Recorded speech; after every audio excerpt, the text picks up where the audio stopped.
Il a été changé en boule de merdasse. Elle glow. Elle glow.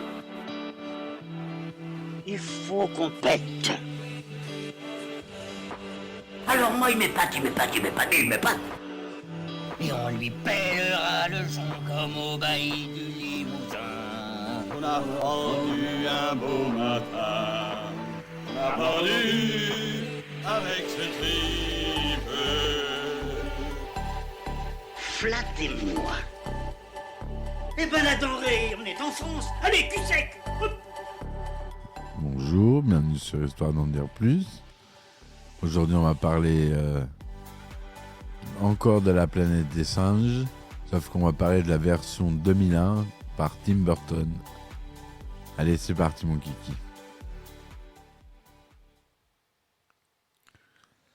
Alors, La planète des singes, Planet of the Apes, est un film de science-fiction américain réalisé par Tim Burton et sorti en 2001.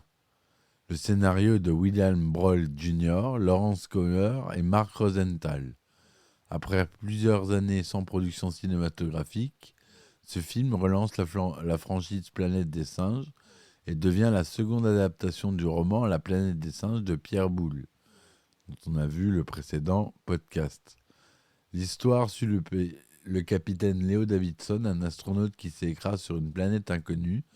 Capturé par des singes évolués, il découvre que ceux-ci dominent la planète et réduisent en esclavage les humains qui s'y trouvent. Léo décide alors de s'enfuir pour reprendre contact avec la station spatiale sur laquelle il était stationné, mais également pour retrouver la civilisation humaine qui domine les singes sur Terre. Envisagé dès 1988 par la société de production Fox, avec différents scénaristes et réalisateurs, un candidat définitif est trouvé en 1999. Contraint par une date de sortie pour l'été 2001, la pré-production, le tournage et la post-production sont très rapides. Le tournage se déroule de novembre 2000 à mars 2001, principalement au studio Sony Pictures à Culver City, mais aussi sur les rives du lac Powell et dans le désert de Mojave. La musique du film est composée et dirigée, comme d'habitude avec Tim Burton, par Danny Elfman. Le film traite notamment de l'esclavage et du renversement des valeurs, mais aussi de thèmes récurrents dans le cinéma de Tim Burton, comme l'arrivée d'un étranger dans un monde qu'il ne connaît pas et la dynamique circulaire de la vie. La planète des singes est un succès commercial, mais un échec critique. Il remporte quelques prix, notamment pour ses costumes et maquillages, et il sort en vidéo au début 2002 et engendre plusieurs produits dérivés. En acteurs principaux, on a Mark Wahlberg, Tim Roth, Helena Bonham Carter, Michael Clarke Duncan, le regretté, Paul Giamatti et Estella Warren. Le synopsis. En 2029, à bord de la station spatiale américaine Oberon, l'astronaute Leo Davidson travaille avec des primates formés aux missions spatiales. Quand un dangereux orage magnétique approche de la station, c'est Périclès, le singe préféré de Léo, qui est choisi pour piloter un module spatial afin de sonder cette tempête. Cependant, une fois à l'intérieur de l'orage, la navette disparaît. Contre les ordres de son commandant, Léo part à la recherche de Périclès à bord d'un second module. Entré à son tour dans la tempête magnétique, il perd le contact avec l'Oberon, puis s'écrase sur une planète nommée Ashlar. Il découvre alors que ce monde est gouverné par des singes humanoïdes, dont les militaires sont menés par le général Elne Seid, et que les humains servent d'esclaves aux singes. Emprisonné chez Limbo, un marchand d'esclaves, l'astronaute fait la connaissance d'une chimpanzé nommée Harry, qui milite pour l'amélioration du traitement des humains. Surprise par l'intelligence de Léo, Harry l'achète ainsi qu'une humaine nommée Dena pour qu'ils deviennent domestiques chez son père, le sénateur Sandar. Léo profite alors de sa nouvelle condition pour s'échapper en compagnie de Daena et ses proches ainsi que d'autres humains. Harry se joint à eux accompagné de son fidèle ami Krul, un ancien général déchu. Limbo surprend l'évasion mais il est rapidement maîtrisé par Léo qui en fait son otage. Thad, qui est le sénateur Sandar à donner les plans pouvoir, charge son second, le colonel Attar, de partir à la poursuite des humains. Juste avant de mourir, le père de Thad descend de Semos, le premier singe de l'histoire, Laslar, que les simiens vénèrent. Confie à son fils qu'autrefois les humains étaient les maîtres et les singes leurs esclaves. Durant sa fuite, Léo explique à ses nouveaux amis qui il est et d'où il vient et tente de les amener à une balise jusqu'à l'Oberon. Leur route les mène directement vers Kalima, un temple interdit dédié à Semos, mais qui s'avère être les restes de l'Oberon qui s'est écrasé à la surface de la planète quelque temps après la disparition de Léo dans l'espace-temps. Léo découvre que le nom Kalima provient du Sea Caution Live Animals, inscrit sur les parois du vaisseau, et comprend qu'il a voyagé dans le temps et que l'action se passe plusieurs milliers d'années après l'écrasement du vaisseau. La base de données de l'Oberon révèle qu'après avoir aidé l'équipage à survivre, les singes menés par Semos se sont rebellés. Il s'ensuit une lutte entre les humains et les singes, puis une évolution différente. Les singes ont bâti une civilisation moyenâgeuse alors que les humains sont retournés à la vie sauvage.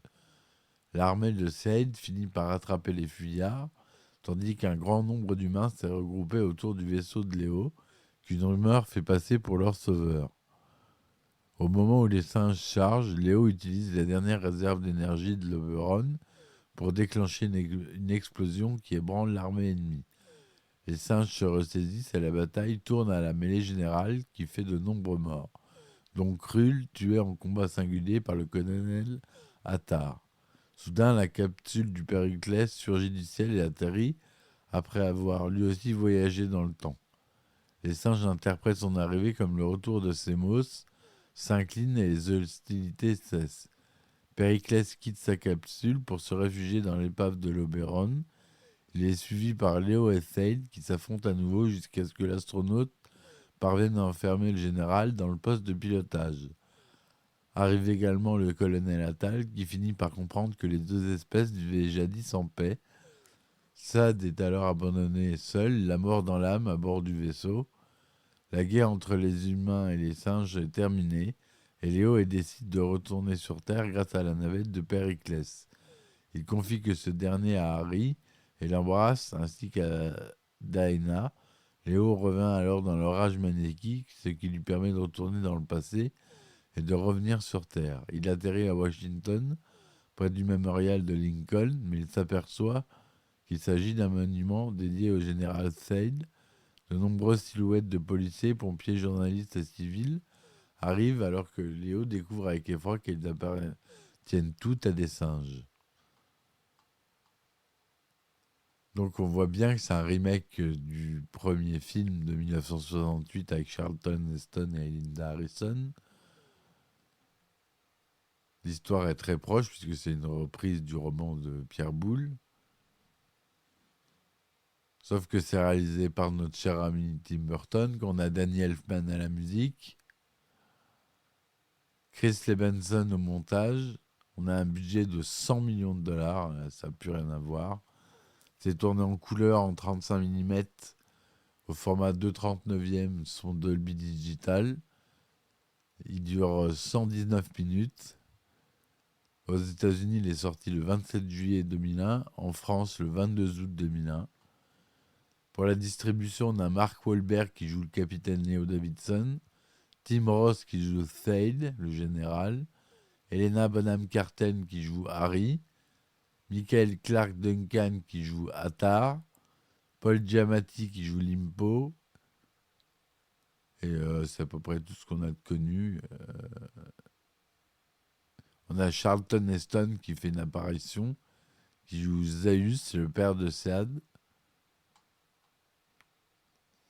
En 1968, l'adaptation du roman Pierre Boulle, La planète de singes, est un succès qui change le paysage cinématographique.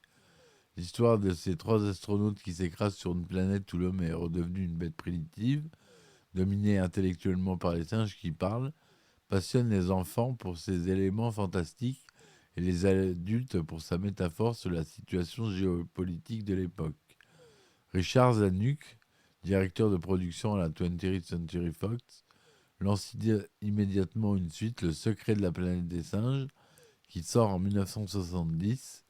La série se poursuit ensuite avec 3 films, Les évadés de la planète des singes en 71, La conquête de la planète des singes en 72, La bataille de la planète des singes en 73, et sont ensuite suivis d'une série télévisée en 74 et d'un dessin animé en 75. L'idée de refaire un film est ensuite envisagée par les responsables de la production de la Fox. Ils commandent donc en 88 un scénario au réalisateur Adam Rifkin, dont ils ont apprécié le film Never on Tuesday 1988.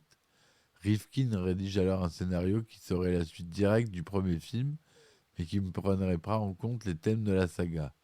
Elle met en scène un descendant du héros du premier film qui mène une révolte contre les singes. Le scénario est dans un premier temps validé par la Fox, mais l'arrivée de nouveaux dirigeants met fin à ce projet. En 92, le réalisateur Peter Jackson et son épouse Fran Walsh proposent un scénario pour un nouveau film. L'histoire se passe à une époque de type Renaissance et suit un personnage à la Léonard de Vinci. Une fois encore, le scénario ne plaît pas aux dirigeants de la Fox. L'année suivante, le studio engage Oliver Stone comme producteur exécutif et nouveau scénariste avec Terry Hayes. L'histoire qu'ils décrivent met en scène un généticien du futur qui voyage dans le temps jusqu'à l'âge de pierre où il se trouve mêlé à un conflit entre les hommes préhistoriques et des singes évolués. Satisfait par ce scénario, la Fox lance la pré-production. Les producteurs engagent l'acteur Arnold Schwarzenegger en mars 1994 pour tenir le rôle titre, puis Philip Noyce comme réalisateur en janvier 1995. Cependant, le scénariste Terry Hayes rentre alors en conflit avec les producteurs de la Fox qui souhaitent changer son scénario pour en faire une comédie. Les producteurs le licencient en février, ce qui entraîne le départ du projet de Stone et de Noyce. Les dirigeants de la Fox engagent alors le réalisateur Chris Columbus et lui commandent un nouveau scénario. Celui-ci rédige avec son collaborateur Sam Hamm une histoire reprenant les éléments du premier film, mais aussi du livre de Pierre Boulle, notamment les singes évolués et astronautes. Une nouvelle fois, les dirigeants de la Fox sont moyennement convaincus. Columbus quitte le projet fin 1995. Plusieurs réalisateurs sont ensuite contactés par les studios, notamment Roland Emmerich, James Cameron et Michael Bay, mais aucun projet ne va à son terme. En 1999, le directeur de la production de la Fox, Tom Rothman, engage William Bryce, l'auteur d'Apollo 13 en 1995 et de Haute Voltige en 1999, pour rédiger un scénario. Armé de cette nouvelle histoire, Rothman tente au printemps 2000 de convaincre Tim Burton de diriger le film. Ne voulant pas faire une nouvelle version, le réalisateur est d'abord réticent, mais le dirigeant de la Fox lui assure que ce n'est ni une suite ni une reprise, mais une nouvelle adaptation du livre qui gardera l'essence du film original. Burton, malgré tout intéressé par les thèmes développés dans le scénario, finit par accepter. Quelques jours plus tard, Tom Rothman engage dans l'équipe de production Richard Zanuck, l'ancien dirigeant de la Fox qui a produit les 2 premiers films de la saga. Dans son scénario, Broyle décide de ne pas situer son action sur Terre, comme dans le premier film, mais sur une planète nommée Ashlar.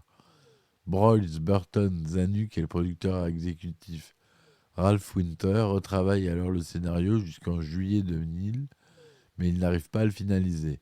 Notamment pour réduire le coût du film, ils engagent alors les scénaristes Lawrence Conner et Mark Rosenthal, les auteurs de Code Mercury en 1998 et Mon ami Joe toujours en 1998, et les chargent de le terminer pour le mois de novembre. Les 2 scénaristes réduisent alors l'aspect science-fiction du film en condensant les 3 batailles prévues en un seul combat final. De plus, comme Rosenthal a vécu à Bornéo avec des orang-outans et en Afrique avec des gorilles, il apporte plus de crédibilité au comportement des singes dans le film. La Fox ayant décidé de sortir le film pour l'été 2001 et le tournage étant planifié de novembre 2000 à mars 2001, Tim Burton se met rapidement à la recherche de son équipe. Pour le maquillage des singes, il engage le célèbre Rick Baker, l'indétrônable, avec qui il a travaillé sur le film Ed Wood en 1994. Burton hésite longtemps entre lui et Stan Winston, l'autre célébrité. du maquillage jusqu'à ce que ce dernier se fasse engager sur Jurassic Park 3. Pour maquiller quotidiennement 500 singes, Baker engage alors 170 personnes. De son côté, le producteur Ralph Winter parcourt le monde pour trouver des lieux de tournage. Pour s'occuper des décors, Burton choisit Rick Heinrich, qui vient d'être oscarisé pour son travail sur Sleepy Hollow, le précédent film du réalisateur. Pour les costumes, c'est Colleen Atwood qui est recrutée. Elle a aussi très précédemment travaillé pour Burton sur Sleepy Hollow. Enfin, le directeur de la photographie retenu est le français Philippe Rousselot, oscarisé pour son travail et Au milieu coule une rivière en 92.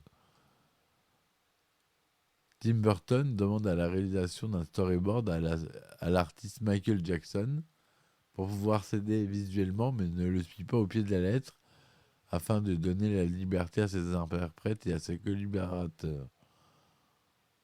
3 extérieurs sont choisis. Le premier est le champ de lave dans la région de Saddle à Hawaï. Ce paysage représente les îlots de forêt entourés de régions arides et inhospitalières. Le deuxième lieu est le lac Powell, un lac artificiel à la frontière de l'Utah et de l'Arizona. La zone offre des formations rocheuses sans aucune végétation. Les alentours du lac ont déjà été utilisés lors du tournage du film de 1968 pour les scènes d'écrasement du navire spatial. Cependant, le chef du décorateur Rick Heinrich indique qu'Independence Day, où nous avons tourné, est un endroit complètement différent de ceux utilisés dans la première version, qui ne leur ressemble absolument pas. Le troisième lieu est celui des pics de Trona dans le désert des Mojave, à 3 heures de route de Los Angeles. Ce site géologique arbore 500 pics de calcaire issus de lits de lacs asséchés. Tous ces lieux ont un aspect lunaire pour que les spectateurs aient l'impression de ne pas être sur Terre. Le responsable du maquillage... Pour les décors de la ville des singes, Heinrich puise son inspiration dans les premières cultures humaines, celles des Égyptiens, des Étrusques, des Mayas et des Aztèques. Cette ville, nommée Derekane, dans le premier scénario, est située sur le flanc d'une colline de lave. Dominée par une place centrale, elle est constituée de statues, de lianes, de racines tordues et d'énormes arbres. Le décor comprend également le balcon de bois de la maison d'Harry et le marché aux esclaves de Limbo. Il faut 4 mois aux équipes d'Heinrich pour construire cet immense décor de 15 mètres de haut, de 40 mètres de large et de 80 mètres de long. Tim Burton veut en effet que la cité soit à la fois verticale et horizontale pour rappeler le mode de vie simiesque. Le navire de l'espace est blanc et épuré pour contraster avec la luxuriante de la cité des singes. Pour la scène de l'écrasement de la navette, le chef décorateur reconstitue une jungle avec un marécage.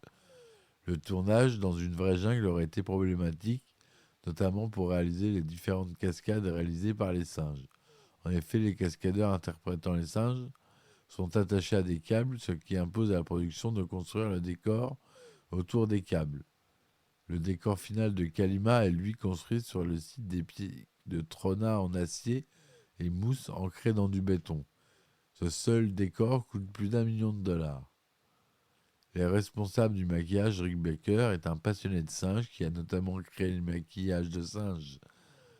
Et c'est pour ça que je vous dis que c'est une star. Pour King Kong de 1976, La femme qui rétrécit en 1981, Greystock en 1984, Gorille dans la brume en 1988 et Mon ami Joe en 1998.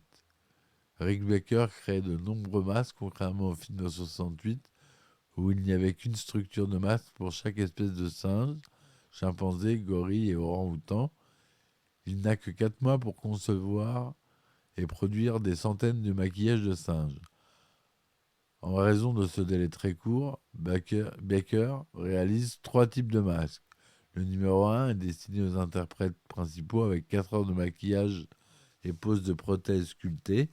Le numéro 2 concerne les personnages secondaires. Il nécessite 2 heures de travail et s'enfile par la tête. Et le numéro 3 est réservé aux figurants. Ce sont des masques en caoutchouc, mais dont chaque poil est fixé individuellement. En plus des prothèses faciales du numéro 1, les interprètes principaux portent des crocs taillés sur mesure. Les masques numéro 2, eux, ne peuvent bouger que la mâchoire, mais pas le reste du visage. Pour gagner du temps, les maquilleurs sont répartis en départements, un pour le moulage, un pour les poils et les postiches, et d'autres pour les dents, les mains, les oreilles et les doigts. La costumière Colleen Atwood réalise plus de 1000 costumes, parmi lesquels seuls ceux de l'équipage du vaisseau spatial, ceux des barbares humains et ceux des multiples représentants de la société des singes. Leurs uniformes blancs sont des hommages au film de 1968, mais leur reste est entièrement nouveau. Les armures de singes sont quant à elles sculptées puis moulées en fibre de verre. Comme Tim Burton veut que les singes se déplacent de façon réaliste, les producteurs ouvrent une école des singes pendant 12 semaines pour les interprètes principaux, mais aussi les figurants et les cascadeurs.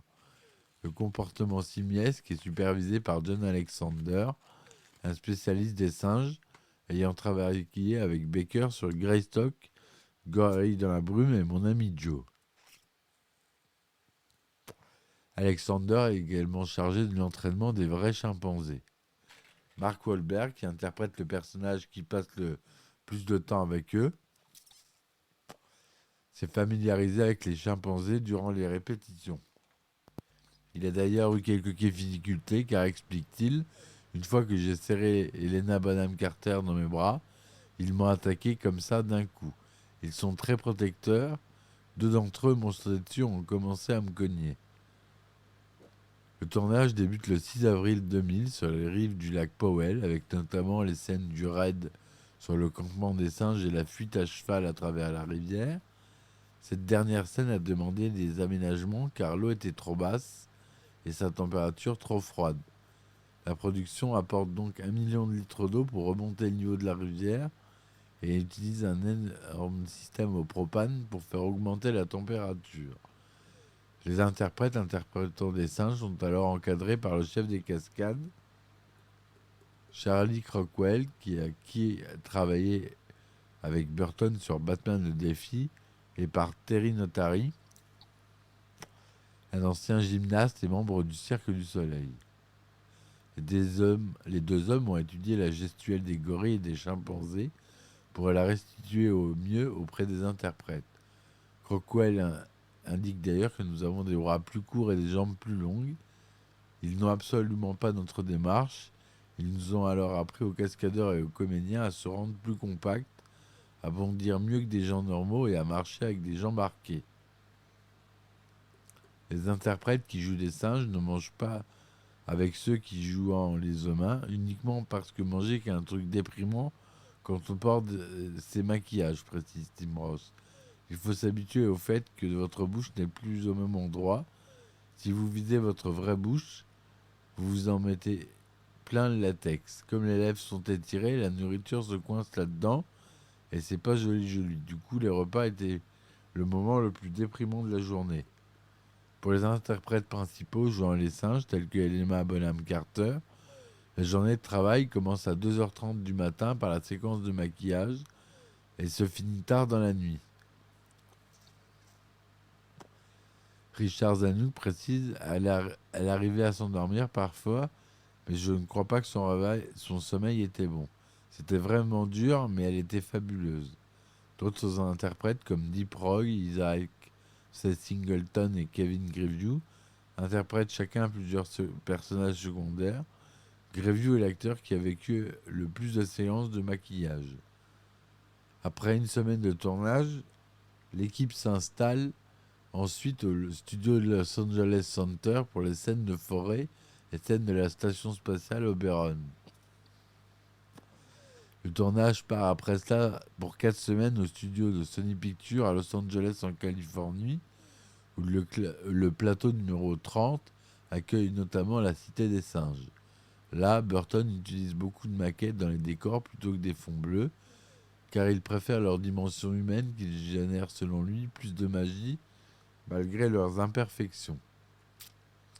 Suivait ensuite le tournage de la bataille finale au pic de Trona pendant 3 semaines, puis un retour au studio de Sony et enfin le travail sur les champs de lave à Hawaï pendant 2 jours. Le tournage dans le désert des Mojaves est particulièrement difficile car de fortes pluies endommagent la route qu'a fait construire la production pour se rendre sur les lieux de tournage. Le producteur Ralph Winter doit alors faire venir en urgence 25 000 mètres de gravier, 25 000 mètres cubes de gravier pour la réparer, et le camp du tournage, le plus grand qu'il ait jamais vu de sa vie, Notre Winter, est constitué plus de 100 véhicules, 40 chauffeurs, 4 toilettes et salles d'habillage mobile. La journée commence à 2h du matin avec le maquillage des principaux interprètes, puis le maquillage des figurants par l'équipe de Rick Baker et l'habillage à la chaîne par l'équipe de Colin Atwood. Ensuite vient l'entraînement avec 2 des responsables de l'école des singes.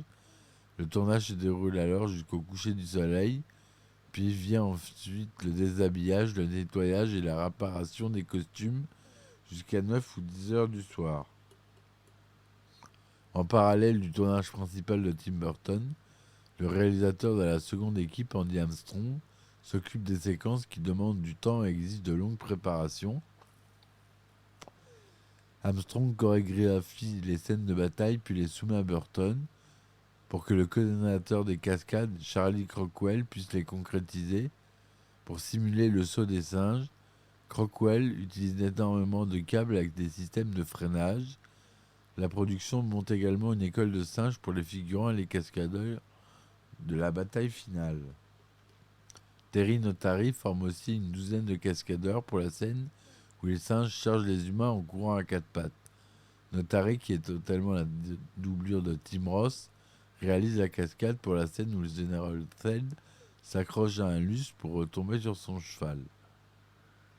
Le tournage de La planète des singes s'achève en mars 2001 avec une date de sortie à fin juillet. La post-production fait face à des délais très courts. Les effets spéciaux, la bande sonore et le montage final doivent être complétés en 14 semaines. C'est Tom Paisman, le producteur des effets visuels, qui est chargé de faire le lien entre le producteur, le réalisateur et les entreprises chargées des effets spéciaux, notamment les superviseurs d'Industrial Light and Magic, le principal prestataire engagé pour le film. Il recrute alors 65 à 75 artistes pour réaliser les 300 plans à créer ou à retoucher.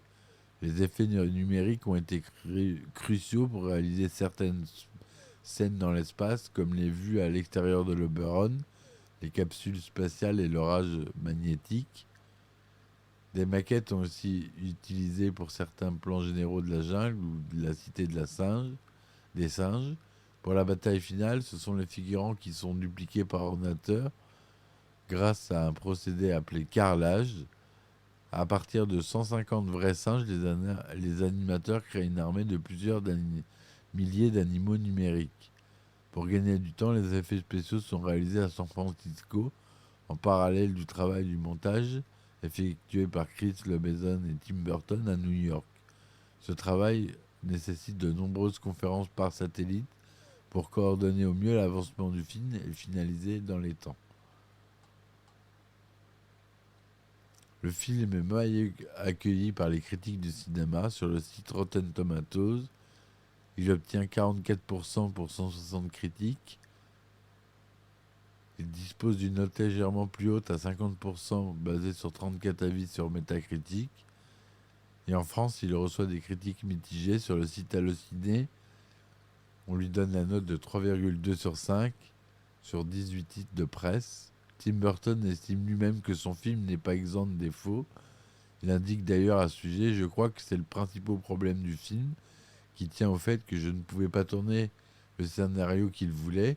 On vous donne une date butoir de sortie et pour la respecter, il faut d'abord déconstruire le scénario pour des raisons de budget, et puis très vite, c'est tout le film qui finit par se déconstruire. » En Amérique du Nord, Robert Ebert du Chicago Sun-Times loue la fin du film et estime qu'il manque d'une histoire équilibrée. Ebert écrit que le film est superbe, le maquillage de Rick Baker est convaincant, même sur les gros plans, et ces singes ont une personnalité et une prestance brillantes. Les décors et les lieux de tournage donnent une véritable d'oppression extraterrestre. Tim Burton réalise un film respectueux de l'original et respectable en soi, mais cela ne suffit pas. Dans 10 ans, ce sera la version de 68 que les gens loueront encore. Ce qui est vrai. On a un petit peu oublié cette œuvre de Tim Burton. Au box-office, en France, il a fait 3 970 000 entrées. Et dans le monde, 362 211 000 $.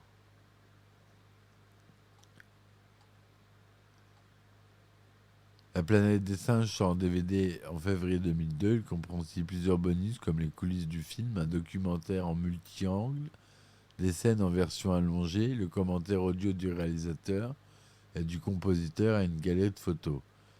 En 2010 sort une version Blu-ray avec les mêmes bonus. Le film est compris dans plusieurs intégrales, notamment en avril 2006, dans un coffret Tête de singe avec les 5 films de 68 à 73 et la série télévisée de 74. En décembre 2011, dans un coffret de 7 films avec les 5 films de 68 à 73 et La planète des singes, les origines. En octobre 2013, dans un coffret baptisé Génération avec le film de 68 et les origines. Et en novembre 2014, dans un coffret Tête de César avec les 7 autres films. Bien que le film soit un succès commercial, les producteurs décident de ne pas lui donner de suite. Le réalisateur Tim Burton n'est lui non plus pas intéressé. Il déclare à ce sujet qu'il préférait plutôt sauter par une fenêtre. En 2001, Mark Wahlberg et Helena Bonham Carter annoncent qu'ils ne sont pas prêts à jouer dans une suite, mais seulement si Burton en est le réalisateur.